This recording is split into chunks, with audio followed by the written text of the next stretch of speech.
الحمد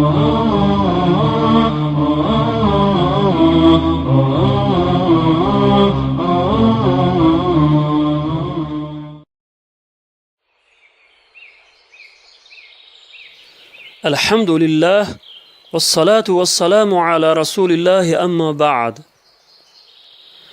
حضرت مغیره ابن شعبه رضی الله عنه می فرمایند پیامبر خدا صلی الله علیه و سلم را شنیدم که می فرمود نسبت دادن سخن دروغ به من مانند نسبت دادن دروغ به هیچ کسی دیگری نیست.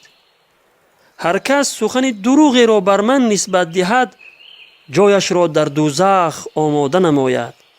حدیث متفق علیه.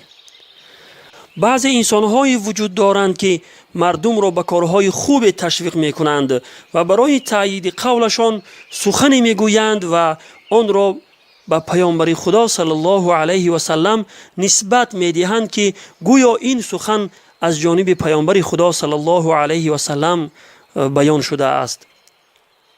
گمان می‌کنند که با این طریق کاری نیک انجام داده اند. ولی چطور می‌بینید پیامبر خدا صلی الله علیه و سلم برای نسبت دادن دروغ به او اگرچه تشویق به کارهای نیک هم باشد چقدر وعید سخت بیان فرموده اند. العیاذ بالله. پیامبر خدا صلی الله علیه و سلم برای ما در تمام جنبه‌های حیات ارشادات فرموده اند که آن را محدثان ثقه و معتمد در کتاب‌های حدیث و سندهای صحیح جمع‌آوری کرده اند که برای ما نیاز به این گونه حدیث‌های دروغین باقی نمی‌ماند.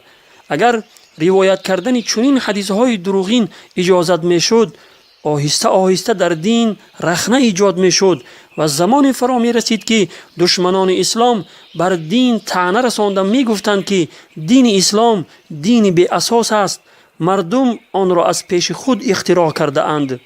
ولی چطوری که می‌بینید دین محمدی علی صاحبها الف تحیه و سلام بیش از 1400 سال است که در رواج است و تا این دم هر قدری که دشمنان اسلام کوشیدند تا در دین رخنه ایجاد کنند و در دین طعن رسانند ولی نتوانستند و ان شاء الله تعالی تا روز قیامت هم هرگز نمیتوانند.